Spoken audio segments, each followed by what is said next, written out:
আসসালামু আলাইকুম রহমতুল্লাহি ওবরাকাতুহ।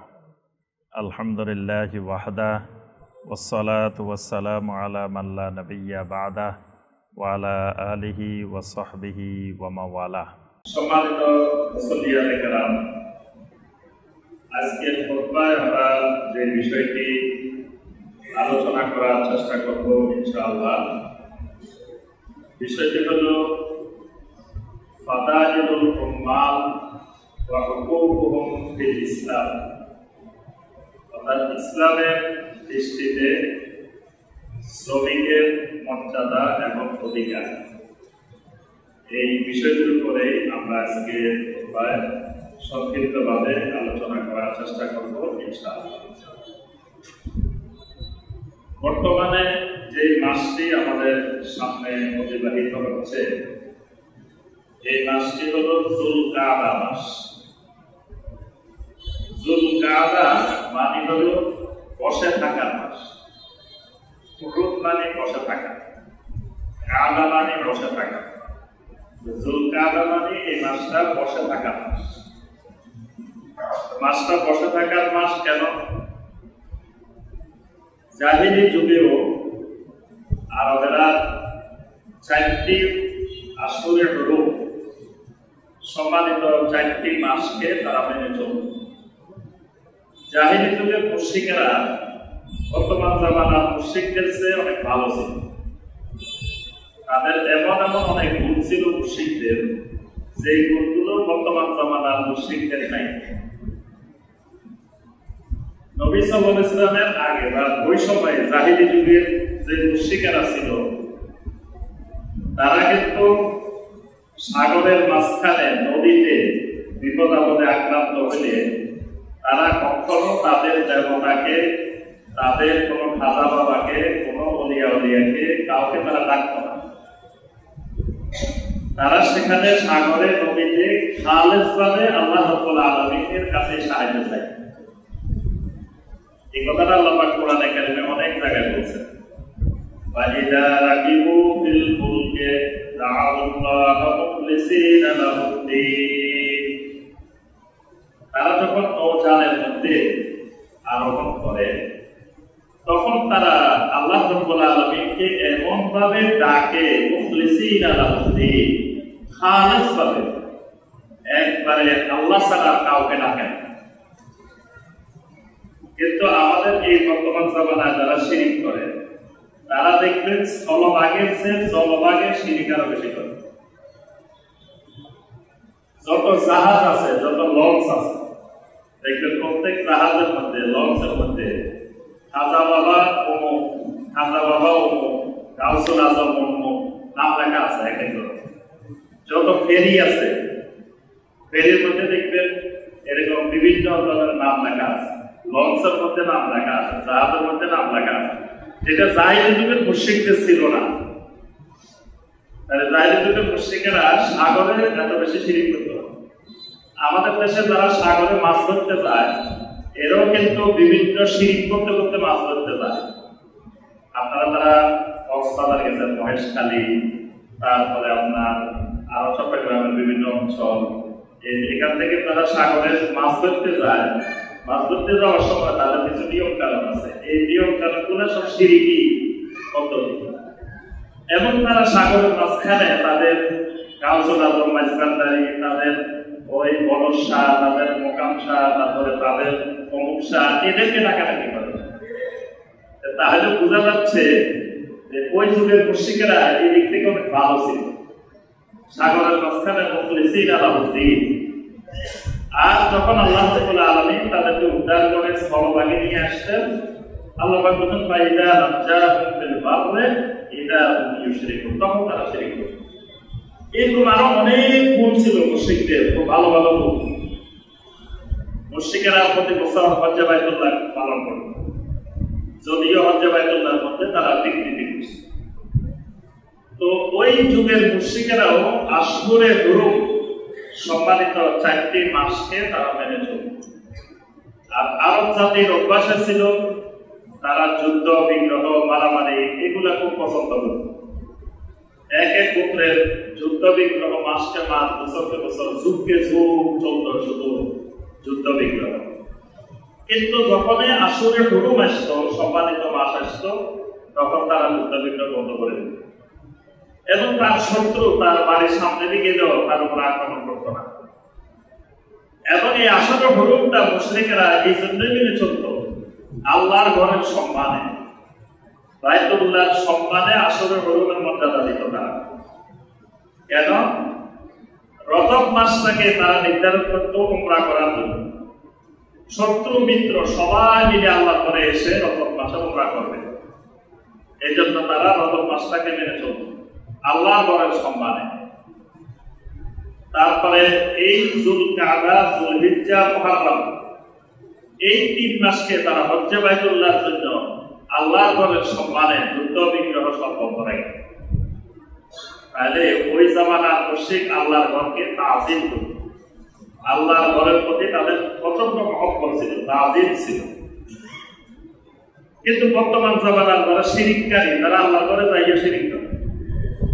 দেখবেন আল্লাহর ঘরে যায়, আল্লাহর ঘরে সুতা কাটে নিয়ে আসে, গিলাফের সুতা কাটে। এটা প্রায় কত সময় আসছে দেখবেন যে আল্লাহর ঘরের গিলাফটা কিন্তু উপরে তোলা থাকে, হাত দিয়ে ধরতে পারবেন না গিলাফে। এটা সৌদি সরকার অনেক দেখছে যে এখানে ক্যামেরা ধরা পড়ছে, এই বাংলাদেশি, পাকিস্তানি, ইন্ডিয়া এরা কেসে দিয়ে যায় চুরি করে, নিয়ে যায় আস্তে করে সুতা কাটে বা গিলাফ একটু কাটে চুরি করে নিয়ে আসে। বাংলাদেশে আমি তাবিজ বানায় বিক্রি করে, তাবিজের ব্যবসা করে আল্লাহর ঘরের গিলাফ। এই যে শিরকি কর্মকাণ্ড আল্লাহর ঘরে গিয়েও থেমে নাই। তারপরে আপনার এখনকার অনেকেই আমাদের এই দেশের শিরিককারীরা ওখানে গেলে বাইতুল্লাহর এই ফজিলতময় সালাত, এই বাইতুল্লাহর ইমামদের পিছনে সালাত আদায় করে। বাংলাদেশের অনেক হাজি আছে যারা বাইতুল্লাহর ইমামদের পিছনে সালাত আদায় করে, জামাতে সালাত আদায় করে। এরা হোটেলে বসে বসে সালাত আদায় করে। এরা বলে যে এই বাইতুল্লাহর ইমামদের পিছনে সালাত আদায় করা যায় হবে না, কারণ এরা ওয়াহাবি, ওয়াহাবিদের পিছনে সালাত পায়।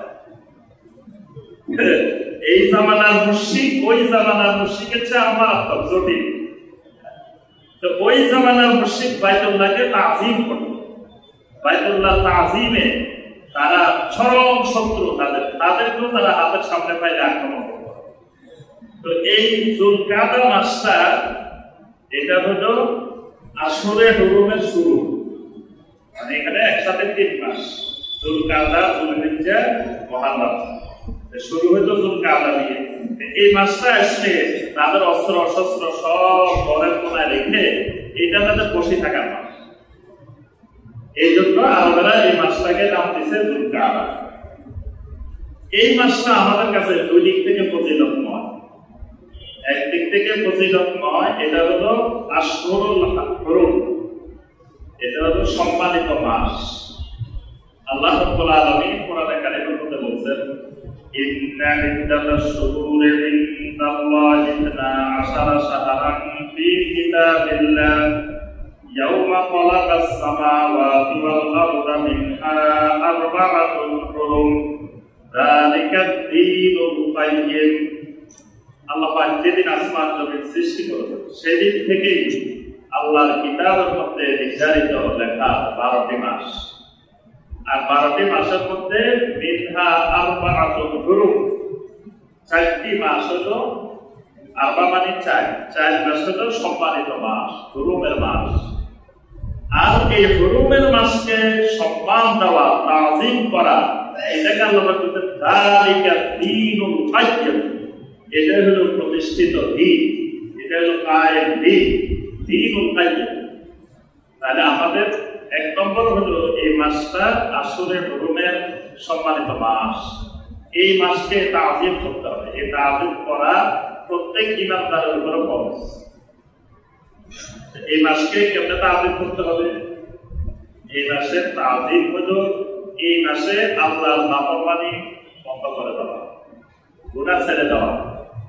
এই মাস আসে, এই মাসে বেশি বেশি সিয়াম পালন করা, আসরে হুরুমে বেশি বেশি সিয়াম পালন করা, আসরে হুরুমে বেশি বেশি নফল ইবাদত করা, এগুলা হলো আসরে হুরুমের তাজিম। হারাম মাসের সম্মান।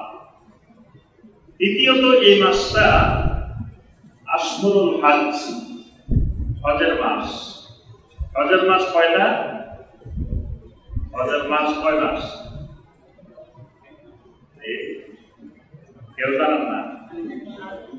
হজের মাস 3 মাস।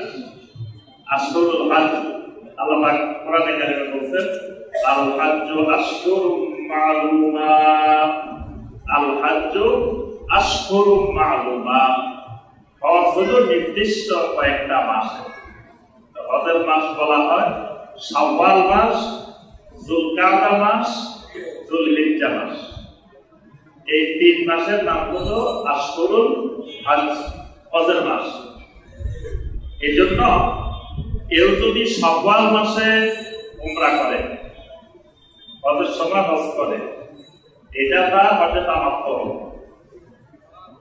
কারণ ওই শাওয়াল মাস হজের মাস শুরু হয়ে গেছে, কিন্তু রমজান মাসে উমরা করি হজের সময় হজ করলে এটা হজে তামাত্তু হবে না, বা ইহরাম সহকারে থাকলে ওইটা হজে কেরান হবে না, কারণ রমজান মাসে তো হজের মাসে শুরু হয়ে গেছে। এই জন্য শাওয়াল থেকে হজের কার্যক্রম শুরু। শাওয়াল, যুলকাদা, যুলহিজ্জা এই 3 মাস হলো আশহুরুল হজ, হজের মাস। তাহলে এই যুলকাদা হজের মাস। আর হজের মাসের আলাদা গুরুত্ব আছে, ফজিলত আছে। কারণ হজের মাসের সাথে অনেক ফাদাইল, যেমন ধরেন এই সময়টা, এই যুলকাদা মাসের বর্তমান সময়টা সমগ্র আসমান জুড়ে, জমিন জুড়ে, সাগর জুড়ে, পর্বত জুড়ে আল্লাহ রাব্বুল আলামিনের তাওহীদের স্লোগান, শিরিক মুক্তির স্লোগান, আসমান, জমিন, স্থলভাগ, জলভাগ, সাগর, নদী, পাহাড়, পর্বত সমগ্র জায়গায় প্রতিধ্বনিত হইতেছে একটি আওয়াজ, লাব্বাইক আল্লাহুম্মা লাব্বাইক, লাব্বাইক লা শারীকা লাকা লাব্বাইক, ইন্নাল হামদা ওয়ান নি'মাতা লাকা ওয়াল মুলক লা শারীকা লাক। এই স্লোগান আসমানে হইতেছে। প্রতিনিয়ত পৃথিবীর প্রত্যেকটা দেশ থেকে বিমান যাইতেছে। এই বিমানের মধ্যে হাজার হাজার মানুষ, নারী পুরুষ লাব্বাইক আল্লাহুম্মা লাব্বাইক, অর্থাৎ আকাশ জুড়ে লাব্বাইক আল্লাহুম্মা লাব্বাইকের ধ্বনি প্রতিধ্বনিত হইতেছে। হাজার হাজার মানুষ সাগরে জাহাজে করে যাচ্ছে, সাগরের মাঝখানে লাব্বাইক আল্লাহুম্মা লাব্বাইকের আওয়াজ হইতেছে। অসংখ্য মানুষ স্থলভাগ দিয়ে যাচ্ছে, রোডে দিয়ে যাচ্ছে, বাসে করে যাচ্ছে, বিভিন্ন মাধ্যমে যাচ্ছে, সেখানে লাব্বাইক আল্লাহুম্মা লাব্বাইক প্রতিধ্বনিত হচ্ছে। অসংখ্য মানুষ পাহাড়ে দিয়ে, জঙ্গলে দিয়ে, বিভিন্ন জায়গা দিয়ে যাচ্ছে, সেখান দিয়ে লাব্বাইক আল্লাহুম্মা লাব্বাইক ধ্বনি উচ্চারিত হচ্ছে। তাহলে এই ধ্বনি উচ্চারিত হওয়া মানে এটা হাজিরা উচ্চারণ করতেছে। আল্লাহ পাক হাজিদেরকে উচ্চারণ করার সৌভাগ্য দান করেছেন। এটা আল্লাহ পাক একজন হাজিকে জীবনে মাত্র 2 বার উচ্চারণের সুযোগ দেন, আর অন্য সময় দেন না। একটা সময় ইহরাম, উমরার ইহরামের নিয়ত করার পর থেকে হারামে পৌঁছা পর্যন্ত, আর একটা সময় হজের সময় যুলহিজ্জার 8 তারিখ সকালে ইহরামের সময় থেকে শুরু করে 10 তারিখ সকালে জামারা মাথা নিক্ষেপ করা হয়। এই 2টি সময় আল্লাহ পাক একজন হাজিকে এই তৌফিকটা দেন এই তালবিয়া পাঠ করা। তাহলে হাজি তালবিয়া পাঠ করবে, আমরা যারা হাজি না, গায়রে হাজি, তারা ওই হাজিদের তালবিয়ার সাথে একমত, আমরা সাপোর্টার। তারা স্লোগান দিচ্ছে, আমরা এই স্লোগানকে শতভাগ সমর্থনকারী। এই জন্য দেখেন আরাফার দিনের সিয়াম, আমরা বাংলাদেশে থেকে আরাফার দিনের সিয়াম পালন করলে আল্লাহ রাব্বুল আলামিন কি করবেন? ইউকাফিরুস সানাতাল্লাতী ক্বাবলাহু, আল্লাহ পাক অতীতের 1 বছরের গুনাহ মাফ করে দিবেন, আবার সামনেরও 1 বছরের গুনাহ মাফ। সুবহানাল্লাহ।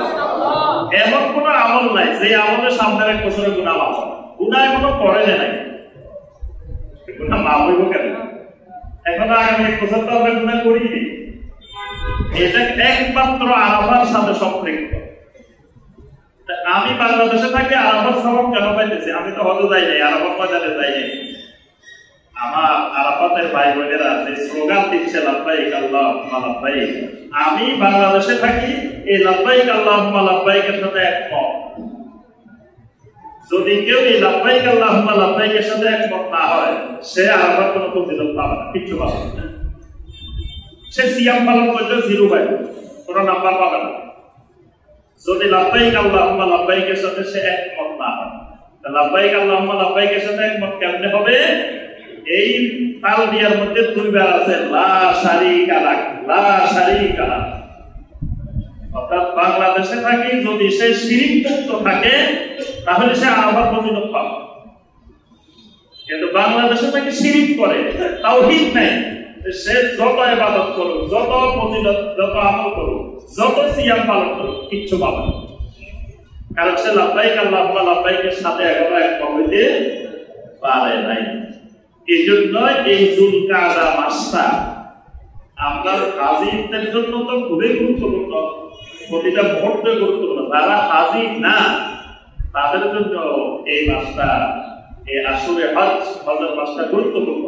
যে সে পৃথিবীর যেখানেই থাকুক এই তালবিয়ার সাথে সে একাত্মতা ঘোষণা করবে, নিজেকে শিরক মুক্ত করবে, নিজেকে তাওহীদবাদী করবে, আহলুত তাওহীদ বানাবে।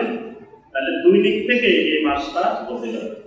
এই জন্য প্রথম কথা, সম্মানিত ভাই বোনেরা, আমাদের সামনে এই মাসটা চলে যাচ্ছে, আজকে 22 তারিখ হয়ে গেছে। সুতরাং এই মাসের তাজিম করা, এই মাসের প্রমাণ, এই মাসের সম্মান, এটা আমাদের জন্য, প্রত্যেকের জন্য একটা গুরুত্বপূর্ণ বিষয়।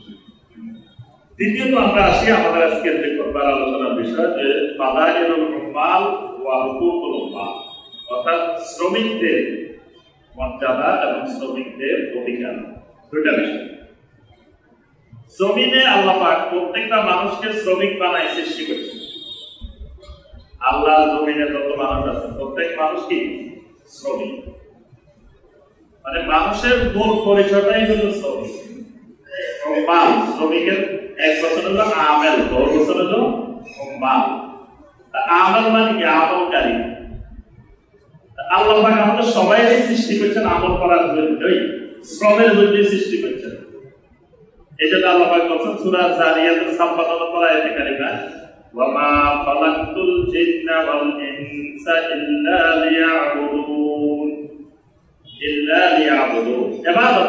ইবাদতটাই তো শ্রম। শ্রমের বিভিন্ন ধরন, ইবাদতটা হলো বিচিত্র ধরনের শ্রম। যেখানে আল্লাহ যে শ্রম দিতে বলেন ওই শ্রম দেওয়ার নাম ইবাদত। আল্লাহ পাক যদি বলেন এখানে বসে থাকা, এই বসে থাকার নাম ইবাদত। এখন আপনারা বসে রয়েছেন, বসে বসে খুতবা শুনতেছেন, এই বসে থাকাটা ইবাদত। আবার যখন সাফা মারওয়ায় যাবেন, আল্লাহ পাক বলতেছেন এখান থেকে একটু দৌড় দাও, দৌড় দিচ্ছেন, এটা ইবাদত। বাইতুল্লাহ সাহেবের পাশে হাঁটছেন, হাঁটি হাঁটি ঘুরছেন, হাঁটা তার নাম ইবাদত। আরাফার ময়দানে গেছেন, বসে থাকবেন, উপভোগ করবেন, অবস্থান করবেন, এটাই ইবাদত। যে বসে থাকতে পারতেছে না, অ্যাম্বুলেন্সে করে আসছে, সে অ্যাম্বুলেন্সে শুয়ে থাকবে, এটাই ইবাদত। মুজদালিফায় আসছে, আল্লাহ পাক বলেছেন এখানে বসে থাকলে না, এখানে শুয়ে থাকো। এখানে লম্বা হয়ে শুয়ে রয়েছে ময়দানের মধ্যে, এটার নাম ইবাদত। জামারার সামনে গেছেন, আল্লাহ পাক বলেছেন এখানে পাথর মারো 7টা, এখানে পাথর মারার নাম ইবাদত। যেখানে যে হালতে যে অবস্থায় আল্লাহ থাকতে বলবেন এটার নাম ইবাদত। ইবাদতটাই হলো শ্রম, ইবাদতটাই হলো আমল। তাহলে আল্লাহ পাক আল্লাহর জমিনে প্রত্যেকটি মানুষকে শ্রমের উপযোগী করে সৃষ্টি করেছেন। আর শ্রম থেকে বিমুখ থাকলে তার শরীরও নষ্ট হয়, তার রূহও নষ্ট হয়, তার ঈমানও নষ্ট হয়। শ্রম বিমুখ মানুষ, আপনি দেখবেন কোনো কাজকর্ম করিয়েন না, হাঁটাহাঁটিও করবেন না, তারপরে ব্যায়ামও করবেন না, কাজকর্ম করবেন না, খালি খাইবেন আর ঘুমাইবেন, খাইবেন আর ঘুমাইবেন, দেখবেন আপনার শরীর অসুস্থ হয়ে যাবে। আর এখন ডাক্তারের কাছে গেলেই কয় ডেলি এতক্ষণ হাঁটবেন, এতক্ষণ দৌড়াইবেন, এতক্ষণ ব্যায়াম করবেন। তাহলে আল্লাহ রাব্বুল আলামিন শরীরটাকে শ্রমের জন্য সৃষ্টি করেছেন। শ্রম না দিয়ে বসে থাকতেন, আপনার এই শরীর আস্তে আস্তে সমস্যা তৈরি করবে। ঠিক আল্লাহ রাব্বুল আলামিন ইবাদতগুলোকে শ্রম আকারে সৃষ্টি করেছেন, শ্রম আকারে আল্লাহ পাক নির্ধারণ করেছেন। ইবাদত করবেন না, আপনার রূহ, আপনার কলব, আপনার ঈমান আস্তে আস্তে নষ্ট হয়ে যাবে। তাহলে শরীরেরও শ্রম দিতে হয়, রূহেরও শ্রম দিতে হয়, কলবেরও শ্রম দিতে হয়, ঈমানেরও দাবি শ্রম দেওয়া। এই জন্য আল্লাহর জমিনে সমস্ত আল্লাহর বান্দারাই মূলত শ্রমিক। আল্লাহ সবাইকে শ্রমিক বানাই সৃষ্টি করেছে। সুতরাং শ্রমিক হওয়া আনন্দের বিষয়। শ্রমিকের ইসলাম অনেক মর্যাদা দিয়েছে। এক নম্বরে আল্লাহর জমিনে সবচেয়ে সম্মানিত মানুষ আল্লাহর নবীরা। নবীদের চেয়ে সম্মানিত, নবীদের চেয়ে মর্যাদাবান মানুষ জমিনে আর আসেও না, আসবেও না। নবুয়তটাই আল্লাহ সবচেয়ে বড় নিয়ামত, এবং এটা কেউ চেষ্টা করতে পারে না। এটা আল্লাহ সুবহানাহু ওয়া তাআলা নিজে বাছাই করে নির্ধারণ করে নবুয়তটা। আল্লাহর যত নবী পৃথিবীতে আসছেন সমস্ত নবীরাই শ্রমিক ছিলেন। সমস্ত আম্বিয়া আলাইহিস সালাম শ্রম দিয়ে জীবিকা উপার্জন করতেন। এই জন্য সহিহ আল বুখারীর হাদিস, আল্লাহ রাসূল সাল্লাল্লাহু আলাইহি ওয়াসাল্লাম বলেছেন, মা বা'আতাল্লাহু নাবিয়্যান ইল্লা রাআল গানাম। এমন কোন নবী আল্লাহ রাব্বুল আলামিন জমিনে পাঠান নাই যেই নবী ছাগল চড়ান নাই। সাহাবায়ে কেরাম জিজ্ঞাসা করলেন, ওয়া আনতা ইয়া রাসূলুল্লাহ, হে আল্লাহর রাসূল, আপনিও কি ছাগল চড়াইছেন নাকি? আল্লাহ রাসূল সাল্লাল্লাহু আলাইহি ওয়াসাল্লাম বলেন, কুনতু আরআহা আলা তারারিতা লিআহলি মক্কা। আমিও তো মক্কাবাসীদের সামান্য কয়েক কিরাতের বিনিময়ে ছাগল চড়াইতাম। আমি নবীও ছাগল চড়াইছি, আমিও রাখাল। সুতরাং সমস্ত নবীরাই আল্লাহ জমিনে যত নবী বানানো সবাই ছাগল চড়াইছে। মুসা আলাইহিস সালামের পেশাই ছিল তিনি ছাগল চড়াইতেন, মেষপালক ছিলেন। আদম আলাইহিস সালামের পেশাই ছিল তিনি কৃষক ছিলেন। নূহ আলাইহিস সালাম নাজ্জার ছিলেন, নাজ্জার মানে সূত্রধর, কাঠ মিস্ত্রি, কাঠ দিয়ে বিভিন্ন জিনিস বানানো। ইদ্রিস আলাইহিস সালাম খাইয়াত ছিলেন, মানে তিনি টেইলার ছিলেন, কাপড় ছিলেন, কাপড় বানাইতেন। তারপরে দাউদ আলাইহিস সালাম হাদ্দাদ ছিলেন, তিনি লোহার জিনিসপত্র, আমরা যেটাকে কামার বলি, লোহার জিনিসপত্র তৈরি করতেন। এইভাবে সমস্ত আম্বিয়া আলাইহিস সালাম এক একটা পেশা অবলম্বন করতেন। সমস্ত নবীদেরকে অন্যান্য পেশার পাশাপাশি ছাগল কেন চড়াইছেন, এটার মুহাদ্দিসিনে কেরাম অনেক কারণ বর্ণনা করেছেন।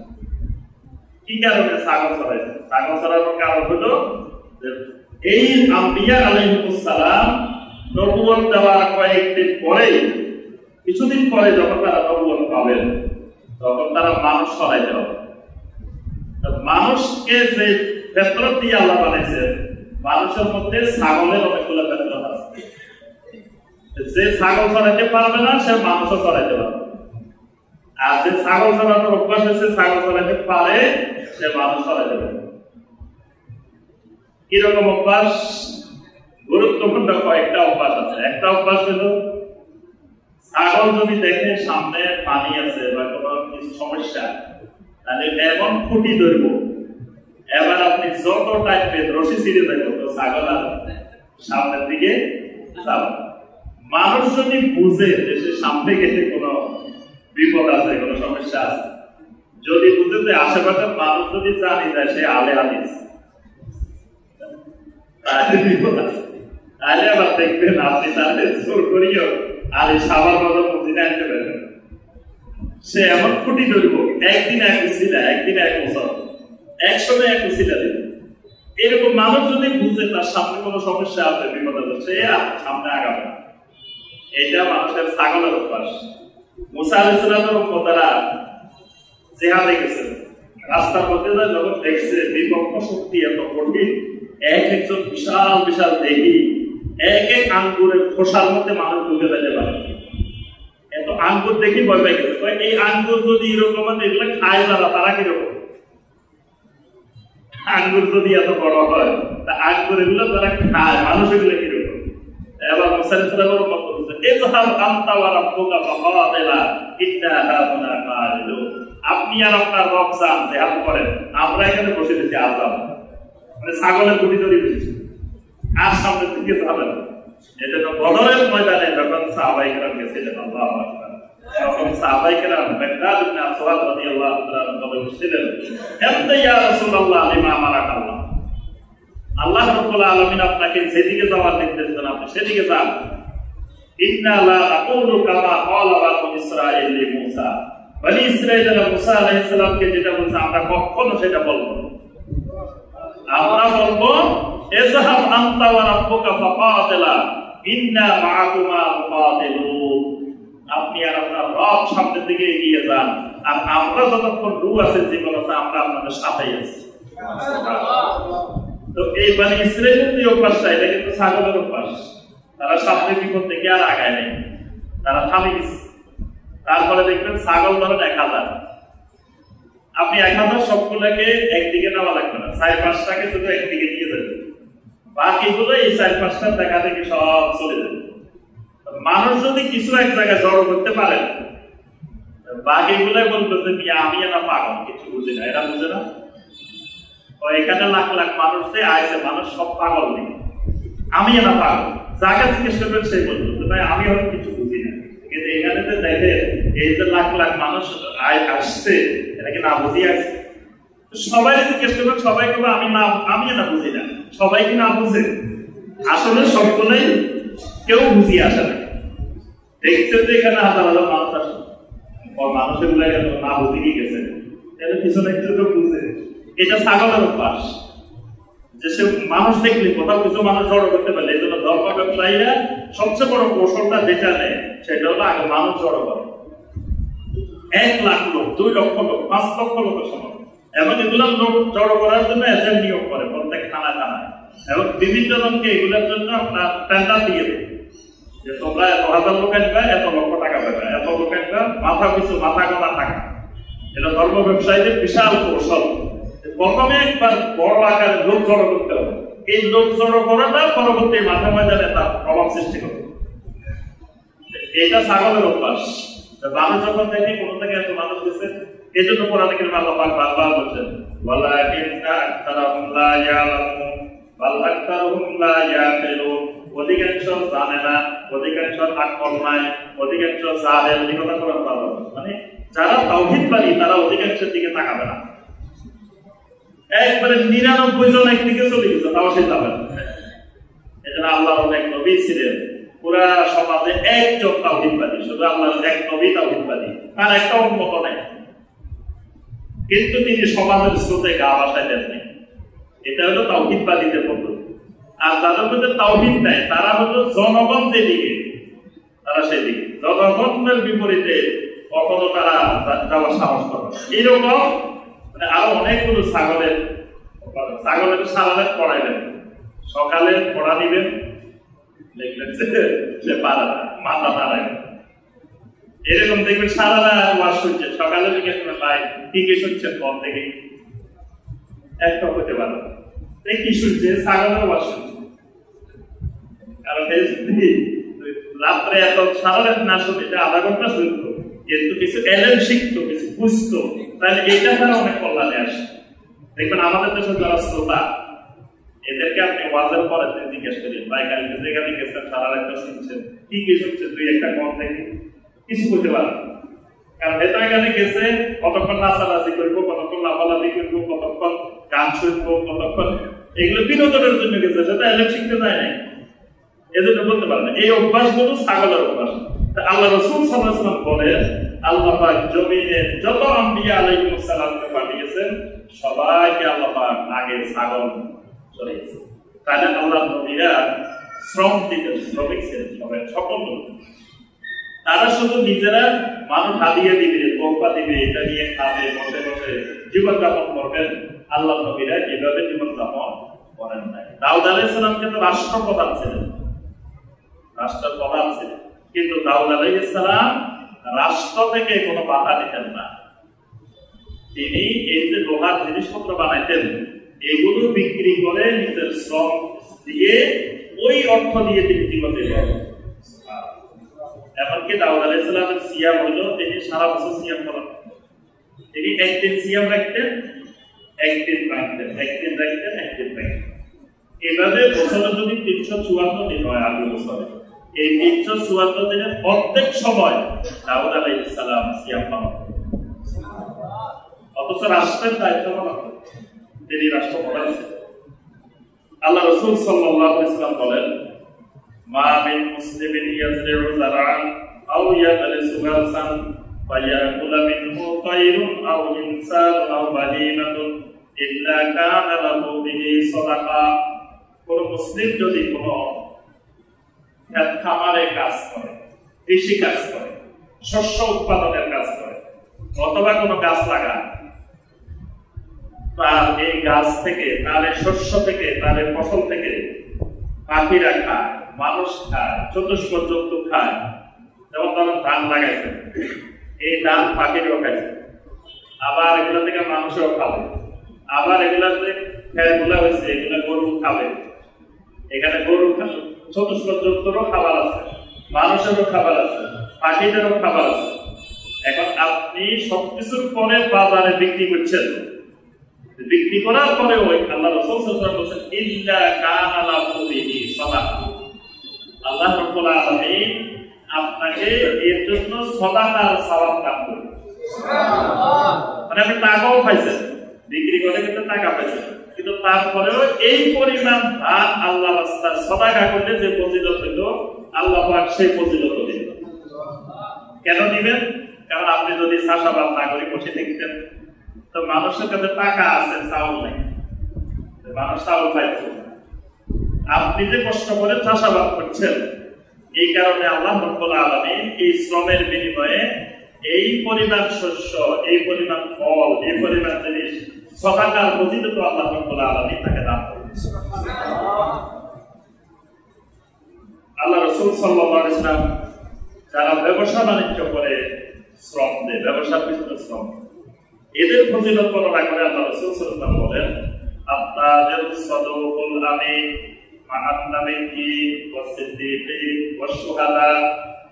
যেই ব্যবসায়ী হবে আস-সাদুক, সত্যবাদী, মানে তার ব্যবসা বাণিজ্যের ক্ষেত্রে সত্যবাদী, দোষ ত্রুটি গোপন করে না, আর ভালো জিনিস দেখায়, খারাপ জিনিস দেয় না, ওজনে কম দেয় না, সত্য কথা বলে, যতটুকু আছে ততটুকু বলে।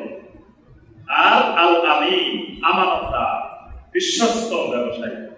এরকম ব্যবসায়ী যদি ইমানদার হয়, তাহলে কিয়ামতের ময়দানে মা'আন নাবিয়্যিন ওয়াস সিদ্দীকিন ওয়াস শুহাদা, এরা নবী রাসূলদের সাথে, সিদ্দীকীনদের সাথে, শুহাদাদের সাথে থাকবে। সুবহানাল্লাহ। তাহলে আপনি ব্যবসার পিছনে শ্রম দিবেন, এটার মধ্যে আল্লাহ রাব্বুল আলামিন কত ফজিলত রেখেছেন, যে নবী রাসূলদের সাথে, সিদ্দীকীনদের সাথে, শুহাদাদের সাথে হাসর। সুবহানাল্লাহ। সাহাবায়ে কেরাম রাদিয়াল্লাহু তাআলা আলাইহিম আজমাইন, তারাও কেউ বসে খাইতেন না, সবাই শ্রম দিয়ে জীবন নির্বাহ করতেন। আব্দুর রহমান ইবনে আউফ রাদিয়াল্লাহু তাআলা, তিনি যখন হিজরত করে গেলেন মদিনাতে, আল্লাহ রাসূল সাল্লাল্লাহু আলাইহি ওয়াসাল্লাম সাদ ইবনে আনসারী রাদিয়াল্লাহু তাআলা কে তার সাথে ভাই বানিয়ে দিলেন। নবী সাল্লাল্লাহু আলাইহি ওয়াসাল্লাম একজন মুহাজির সাহাবীকে একজন আনসার সাহাবীর সাথে ভাই বানিয়ে দিলেন, এবং এই ভাইগুলো এমন ভাই, আল্লাহ যেটা জমিনে ইতিহাসে বিরল।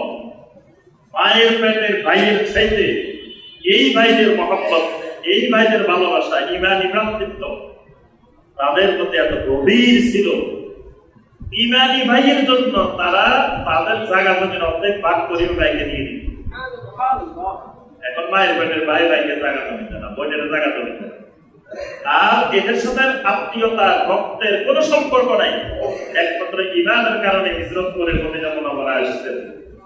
নবী সাল্লাল্লাহু আলাইহি ওয়াসাল্লাম বলে দিয়েছেন, এই তোমার ভাই, বাড়িতে গিয়ে ঘরটাকে দুই ভাগে ভাগ করে ফেলতো, সাথে সাথে ভাগ করে অর্ধেক ভাইকে দিয়ে দিত। বাড়িতে গিয়ে জায়গা জমি, খেজুর গাছ বা ফসল যা থাকতো অর্ধেক ভাগ করে ওই ভাইকে দিয়ে দিত। এমনকি যদি দেখতো যে ভাইয়ের কোনো টাকা পয়সা নাই, বিয়ে করতে গেলে টাকা পয়সা লাগবে, টাকা পয়সা পাইবে কোথায়, একজন স্ত্রীকে তালাক দিয়ে দিতেন যাতে ওই ভাই বিয়ে করতে পারে। কি ভ্রাতৃত্বের নমুনা! এই আব্দুর রহমান ইবনে আউফ রাদিয়াল্লাহু তাআলা আনহুকে সাদ ইবনে আনসারী রাদিয়াল্লাহু তাআলা আনহুর সাথে বাতিলের বন্ধনে আল্লাহ রাসূল আবদ্ধ করেন। সাদ ইবনে আনসারী রাদিয়াল্লাহু তাআলা বাড়িতে গিয়ে ঘর ভাগ করে ফেলছেন, অর্ধেক জায়গা জমি ভাগ করে ফেলছেন। এমনকি তার 4 জন স্ত্রীর মধ্য থেকে একজন স্ত্রীর সাথে কথাবার্তা বলে তার সাথে বিয়ে দেওয়ার জন্য তাকে তালাক দিয়ে রেডি করে রাখছে, তার সাথে বিয়েও দিল। তিনি বাড়িতে গিয়ে দেখে আল্লাহু আকবার, ঘরের অন্তর ছাড়ে দিছে, জায়গা জমি ছেড়ে দিছে, তিনি অবাক হয়ে গেছে। অবাক হয়ে তিনি বললেন, বারাকাল্লাহু লাকা ফি মালিকা ওয়া আহলিকা, আল্লাহ রাব্বুল আলামিন আপনার মালের মধ্যে, আপনার আহলের মধ্যে আল্লাহ বারাকা দান করুন। লা হাজাতা লি ফি যালিকা, আমার এগুলার কোনো কিছু দরকার নাই, আপনার বড় দরকার নাই, জায়গা জমির দরকার নাই, আমাকে কিছুই দিবেন না। বরং হাল মিন সুকিন ফিহি তিজারা, আপনার আশেপাশে বাজারটা কোথায়, আমাকে একটু বাজারটা শিখাই দেন, আমি ওই বাজারে গিয়ে আমি ব্যবসা বাণিজ্য করে জীবন নির্বাহ করব। আমি ব্যবসা জানি, আমাকে আপনি খালি বাজারটা দেখাই দিবেন, আপনাদের বাজার কোথায়, তাহলে আমি ওই বাজারে গিয়ে ব্যবসা বাণিজ্য করে আমার জীবন নির্বাহ করব। আপনার এগুলো দিয়ে আমি জীবন নির্বাহ করতে চাই না। কারণ নবী সাল্লাল্লাহু আলাইহি ওয়াসাল্লাম বলছেন, ওই রিজিকটা সর্বোত্তম যে নিজের হাতে কামাই করে বহন করে। এটা তো আপনি আমাদের দিচ্ছেন, এটার চেয়ে আমি যদি ব্যবসা করি, কামাই করি, ওই রিজিকটা আমার জন্য উত্তম। তখন তিনি এগুলো কিছুই নেন নাই। তিনি আব্দুর রহমান ইবনে আউফ রাদিয়াল্লাহু তাআলা ব্যবসা বাণিজ্য করে তিনি জীবন নির্বাহ। ইসলাম ওই রিজিকের মাধ্যমগুলোকে ইসলাম হারাম করেছে যে রিজিকের মাধ্যমে শ্রম দেওয়া লাগে না। শ্রমবিহীন অর্থ, শ্রমবিহীন কামাই, এটাকে ইসলাম হারাম করছে। কিরকম? সুদ। সুদকে ইসলাম হারাম করছে। কেন হারাম করছে? যে সুদের টাকা লাগায়, সুদের টাকা দেয়, তার কাম হচ্ছে খালি বসে বসে হিসাব করা।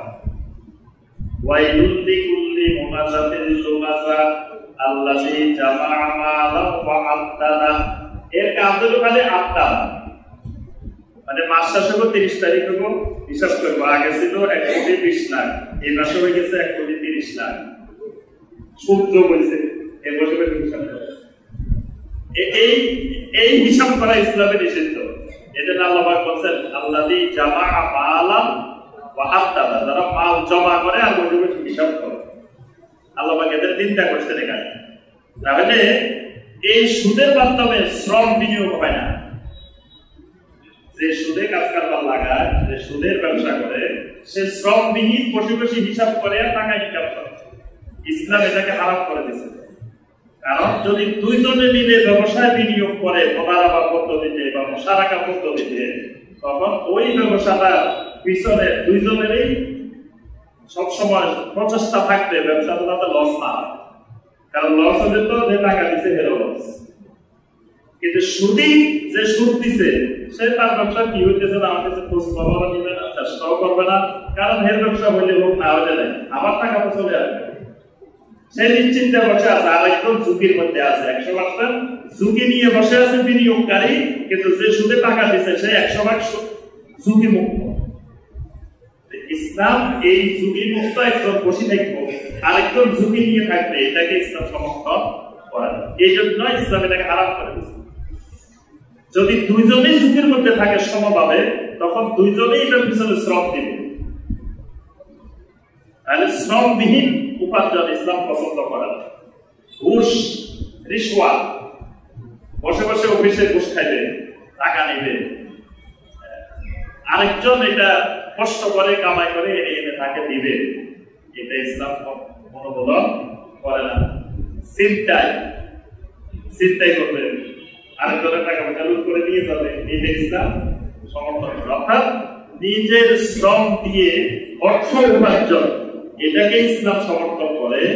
এবং যে শ্রম দেয়, যে শ্রমিক, এদেরকে আল্লাহ রাব্বুল আলামিন অনেক মর্যাদা দান করেছেন। সেই কৃষি খাতে দিক, ব্যবসা বাণিজ্যের দিক, অফিসের দিক, শ্রমের মাধ্যমে যে উপার্জন, এটাকে ইসলাম পছন্দ করে। অর্থাৎ ইসলামের শ্রমিকের অনেক মর্যাদা। আল্লাহ রাসূল সাল্লাল্লাহু আলাইহি ওয়াসাল্লাম শ্রমিকের মর্যাদা বর্ণনা করতে গিয়ে বলছেন, ফামান কানা আবুহু তাহতা ইয়াদিহি ফালিয়ুতি'হু মিম্মা ইয়াকুল, যে তোমার অধীনস্থ থাকবে তাকে তুমি যা খাইবে তাকেও তা খাওয়াইবা, ওয়াল ইয়ালবিসহু মিম্মা ইয়ালবিস, তুমি যা পরবে তাকেও সেটা পরাইবা, তুমি যেটা খাইবা তাকেও সেটা খাওয়াইবা, একই খাবার।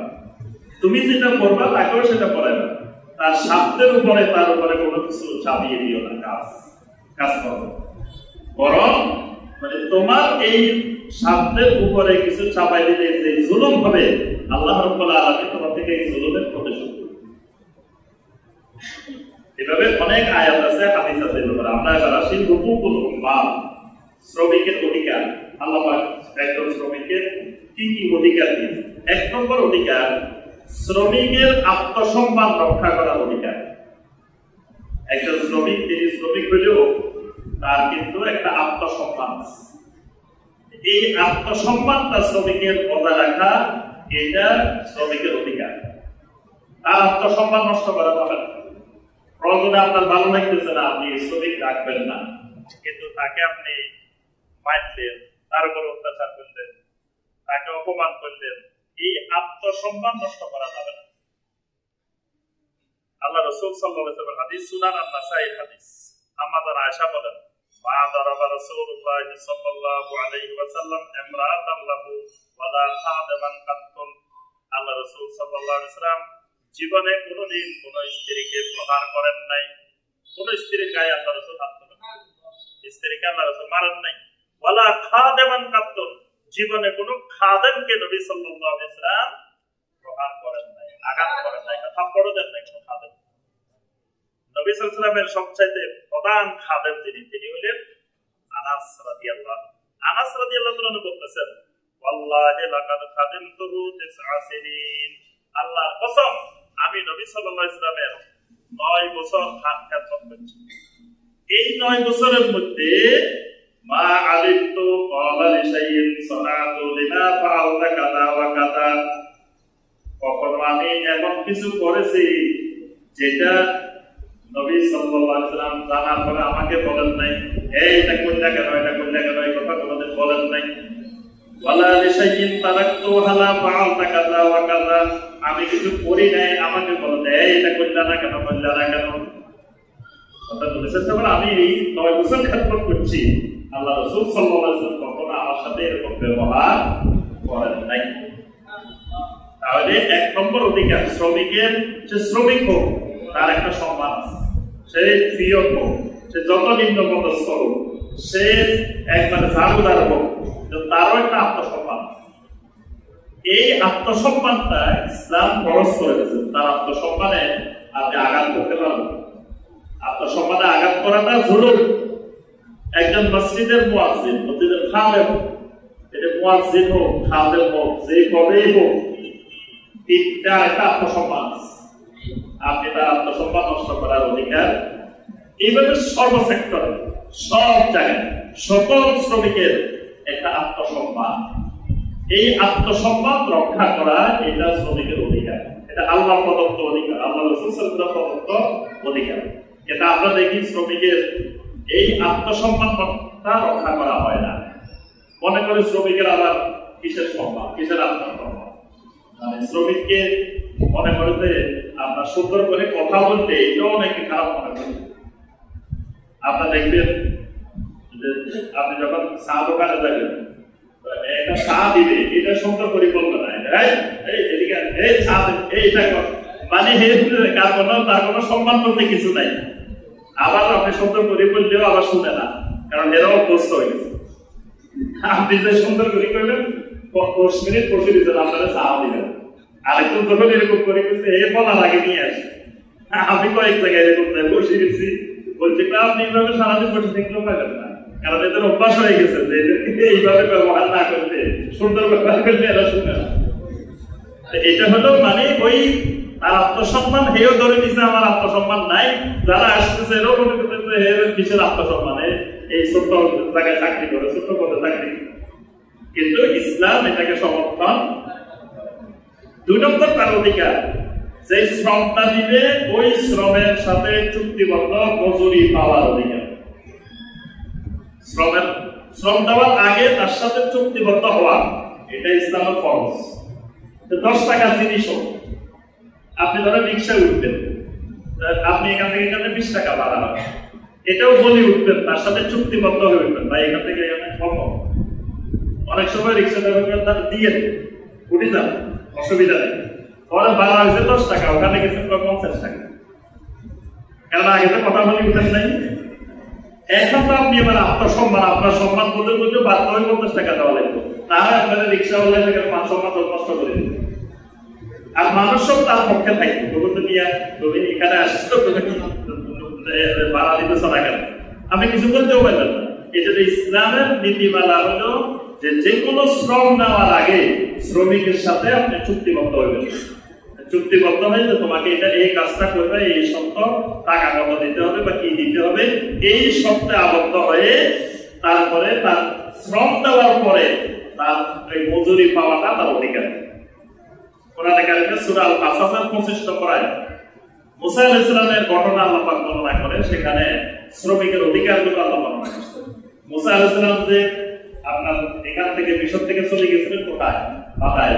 মাদায়েনে যাওয়ার পরে দেখলেন যে তিনি এক জায়গায় বসে দিচ্ছেন গাছের নিচে, দেখলেন যে অনেক মানুষ ছাগলকে আপনার এখানে সবাই আসছে পানি নেওয়ার জন্য। এখন দেখা গেল 2টা মেয়ে তারা এসে, তারা মানুষের খেলায়, মানুষের কারণে আসতে পারতেছে না। মুসা আলাইহিস সালাম জিজ্ঞাসা করছেন, কি ব্যাপার, তোমরা কি জন্য আসছো? তখন বলছে, আমরা পানি পান করে এসেছি, কিন্তু মানুষের জন্য তো পারতেছি না। তো মুসা আলাইহিস সালাম নিয়ে পানি পান করাইছে, তারপরে এরা বাড়ি চলে গেছে। বাড়িতে এদের বাবাকে বলছে যে আমাদেরকে একজন মানুষ এরকম আমাদেরকে পানি পান করাইছে। তখন মুসা আলাইহিস সালাম পানি পান করে দিয়ে গাছের নিচে বসে দিয়েছেন। সূরা আল কাসাসের 25 নম্বর আয়াতে আল্লাহ পাক বলছেন, তখন ওই মানুষটা বাড়ি থেকে তখন খবর দিয়েছেন, একজনকে পাঠাইছে যে লোকটাকে ডেকে নিয়ে আসো।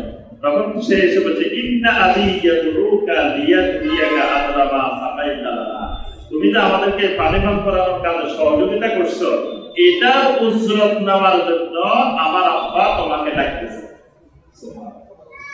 এখানে ওই যে সে যে শ্রমটা দিছে, এই শ্রমের মজুরি পাওয়াটা তার অধিকার, এই অধিকারের জন্য তিনি ডাকছেন। আল্লাহ পাক ওই ব্যক্তির নাম বলেন নাই, তিনি কেউ বলে তো সোহাগ আলাইহিস সালামের যুগ আর মুসা আলাইহিস সালামের যুগ দিন একজন আরেকজনের সাথে দেখা হয়। তিনি মাদায়েনের একজন দিনদার মানুষ, সালেহিন মানুষ, এই জন্য তিনি দিনদার হওয়ার কারণে জানেন যে লোকটা যেহেতু তোমাদেরকে সহযোগিতা করছে, সুতরাং সেই মজুরিটা পাওয়ার অধিকার। 3 নম্বর, চুক্তির সময় যে শর্তগুলো দেওয়া হয়েছে, সেই শর্তগুলো শ্রমিকও পাওয়ার অধিকার আছে, মালিকও পাওয়ার অধিকার, দুজনেই পাওয়ার অধিকার। চুক্তিতে যে শর্তগুলো, মানে সে মজুরি দিবে কত আর এই দিক থেকে কত দিবে, দুইটা যে চুক্তিতে আছে, দুই পক্ষে দুইটা পাওয়ার অধিকার। এই জন্য নবী সাল্লাল্লাহু আলাইহি ওয়াসাল্লাম বলেছেন, লা দরারা ওয়ালা দারারা। ইসলামের নীতিমালা হলো নিজেও ক্ষতিগ্রস্ত হওয়া যাবে না, আরেকজনকেও ক্ষতিগ্রস্ত করা যাবে না। আর চুক্তি রক্ষা করা ফরজ। সূরা আল মায়েদার 1 নম্বরে, ইয়া আইয়ুহাল্লাযীনা আমানু আউফু বিল উকুদ, তোমরা তোমাদের চুক্তিগুলো রক্ষা করো। আর ঋণ আদায়ে টালবাহানা করা বা মজুরি আদায়ে টালবাহানা করা এটা হারাম। তবে মাকবুল গালি নিয়ে জুলম, টাকা আছে আপনার দেওয়ার মতো আছে, কিন্তু আপনি আরেকজন থেকে ঋণ নিয়ে দিতেছেন না। অনেক মানুষের অভ্যাস আছে, নিতে পারেন যে আর এবং লাস্টে ঝগড়া করতে করতে একসময় পর আমি চাইলে দিবি কেন, এরকম হয়েছে। আপনি ভাই মানে তার টাকা নিচ্ছে দেনা দীর্ঘদিন হয়ে গেছে, একদিন ঝগড়া করতে করতে আমার কাছে আমি টাকা চাইলে তোর কাছে চাইছি দিবি কেন, মানে এদিকেও অপরাধ হয়েছে, দিচ্ছে কেন, আমি চাইছি ভালো কথা, তুই দিবি কেন, দেওয়াটাই অপরাধ হয়েছে। তাহলে এই সামর্থ্য থাকার পরেও ঋণ আদায়ে টালবাহানা করা, বলছেন এটা জুলুম, এটা হারাম। কিয়ামতের মাঠে আল্লাহ পাক 3 ব্যক্তির বিরুদ্ধে ঝগড়া করবেন। আল্লাহ বলেছেন, আনা খাসিমুহুম ইয়াওমাল কিয়ামা, আমি 3 ব্যক্তির বিরুদ্ধে ঝগড়া করব। এক ব্যক্তি হলো কারা? তারা হলো রাজুলুন ইস্তাজারা আজীরান ফাস্তাওয়াফা মিনহু ওয়া লাম ইউতা আজরাহু, একজন শ্রমিক নিয়োগ করছে, তার থেকে যথাযথ কাজও করাই দিচ্ছে, কিন্তু তার সব মজুরি দেয় না। আল্লাহ পাক নিজে বাদী হয়ে ওই মজুরি আদায় করে দিবেন। তাহলে এই এই মজুরি পাওয়ার যে শর্তগুলো এগুলো পাওয়া তার অধিকার। নবী সাল্লাল্লাহু আলাইহি ওয়াসাল্লাম আতুল আজিরা আজরাহু ক্বাবলা আন ইয়াজিফা আলাহু, শ্রমিকের ঘাম শুকানোর আগে তার মজুরিটা তুমি পরিশোধ করবা। এজন্য মাস শেষ হওয়ার পরে 30 তারিখ পর্যন্ত আপনার চুক্তি, 30 তারিখ শেষ হলে যথাসম্ভব তাড়াতাড়ি তার মজুরিটা আদায় করে দেওয়া, এটা তার অধিকার। 4 নম্বর অধিকার যেটা, যে স্বাস্থ্যের জন্য ক্ষতিকর শ্রমিকের বা যেটা তার মানসিক অবস্থার জন্য ক্ষতিকর, এইরকম কোন কাজে শ্রমিককে বাধ্য করা যাবে না, এটা হারাম, এটা জায়েজ না।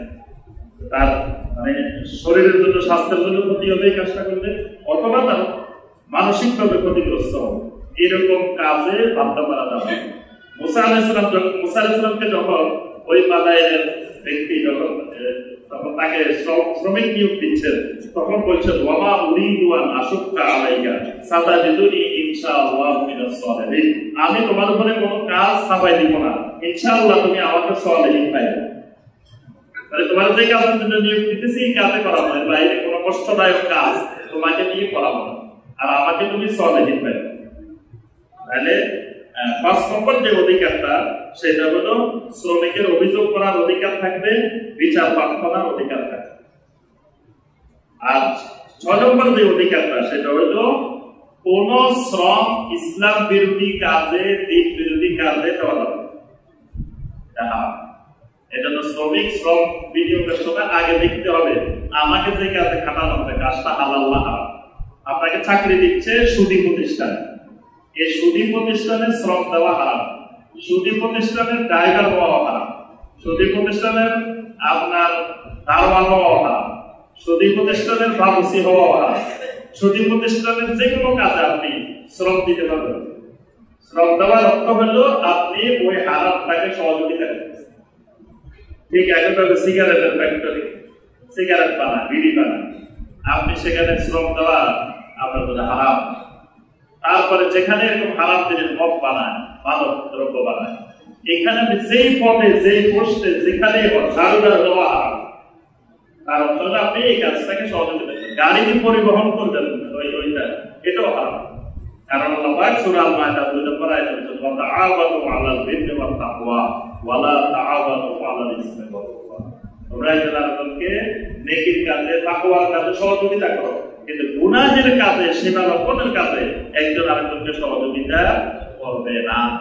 এজন্য হারাম কোনো কাজে শ্রম বিনিয়োগ করা যাবে না।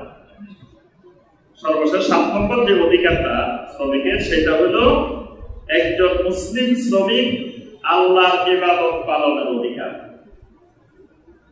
মানে মুসলিম শ্রমিক অবশ্যই সে জামাতে নামাজ পড়ার তার অধিকার আছে। মালিক যদি বলে যে তুমি জামাতে নামাজ পড়তে পারবে না, এটা বাধ্য করা যাবে না, এটা বাধ্য করলে সে জালেম, এটা তাকে সে আপনার জামাতে সালাত আদায়ে তাকে সুযোগ দিতে হবে। তারপরে তাকবীর উপরে প্যান্ট পরবে, এটা তার অধিকার। যদি বলে না আমি আমার এখানে চাকরি করলে তাকবীর উপরে প্যান্ট পরা যাবে না, তাহলে সে জুলুম করবে। তারপরে দাড়ি রাখা তার অধিকার, মুসলিমের অধিকার। যদি বলতো না আমার প্রতিষ্ঠানে দাড়ি রাখা যাবে না। তারপরে হিজাব পর্দা একজন মুসলিম নারীর অধিকার।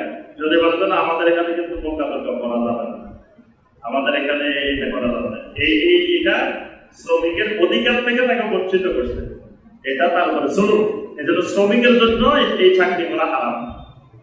যেখানে আল্লাহর দিন পালনে বাধা আসবে ওই চাকরি কোনো মুমিনের জন্য বৈধ না।